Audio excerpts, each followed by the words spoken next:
समय बीता। दोनों जायज भाइयों के बीच सिंहासन को लेकर मतभेद होने लगे। हाथ से सिंहासन छूट ना जाए, इस बात का डर बड़े भाई बुरान शाह को सताने लगा।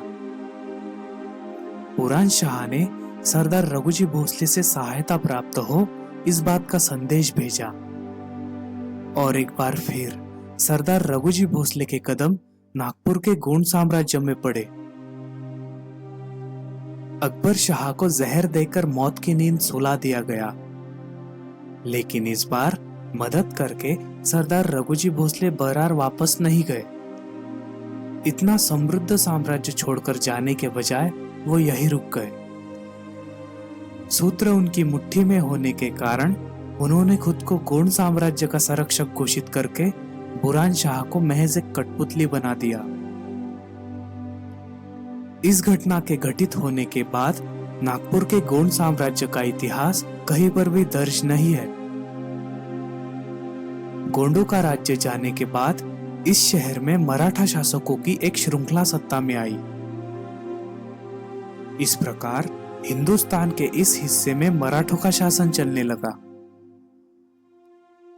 लेकिन ऐसा भी कहा जाता है कि मदद करने की खुशी में चांद सुल्तान की विधवा ने सरदार रघुजी भोसले को आधा राज्य भेंट कर दिया और इस राज्य पर 2 शासकों ने शासन किया। रघुजी राजे भोसले छत्रपति शिवाजी महाराज के सरदारों में से एक थे। गोंडों के इतने समृद्ध साम्राज्य के लिए रघुजी राजे भोसले बेहद ही पराक्रमी और बुद्धिमान शासक साबित हुए। उन्होंने इस राज्य की सीमाएं बढ़ाकर इस राज्य को और बलवान बना दिया।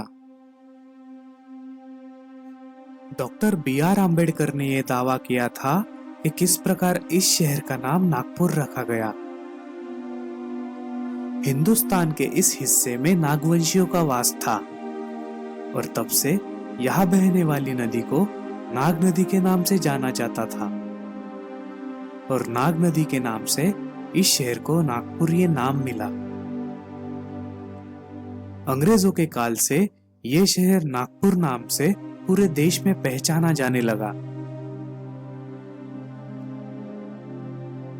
भारत का सबसे बड़ा बिजनेस ग्रुप टाटा है, जिसकी शुरुआत जमशेदजी टाटा ने सही मायने में नागपुर से ही की थी।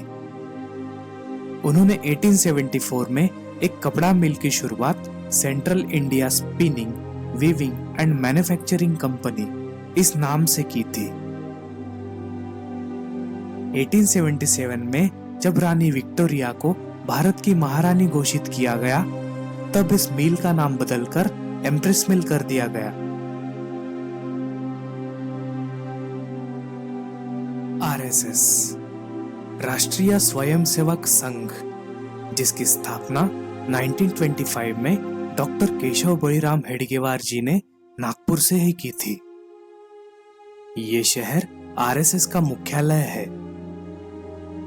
आरएसएस एक प्रमुख भारतीय संगठन है जो हिंदुत्व के विचारधारा को प्रचारित करता है। यह सामाजिक सेवा, राष्ट्रीय विकास और चरित्र निर्माण पर ध्यान केंद्रित करता है। नागपुर भारत का 13वां और महाराष्ट्र राज्य का 3रा सबसे बड़ा शहर है। ये बात तो आपको पता ही होगी। बड़े पैमाने पर संतरों के उत्पादन की वजह से इस शहर को नारंगी शहर भी कहा जाता है। उसी के साथ यह शहर महाराष्ट्र राज्य की उपराजधानी भी है। नागपुर को भारत का केंद्र भी माना जाता है। वो इसलिए क्योंकि यह शहर पूरे देश के बीचों बीच बसा हुआ है। बहुत सारे धार्मिक और ऐतिहासिक स्थलों की वजह से इस शहर को एक बहुत खूबसूरत रूप और पहचान मिली है। ये शहर जो कभी गोंड साम्राज्य की राजधानी हुआ करता था, आज इस देश का टाइगर कैपिटल बन चुका है और बड़े ही तेजी से विकसित हो रहा है। लेकिन इस शहर को बसाने वालों का इतिहास लोग आज भी नहीं जानते। ये कहानी आपको कैसी लगी कमेंट में जरूर बताइए।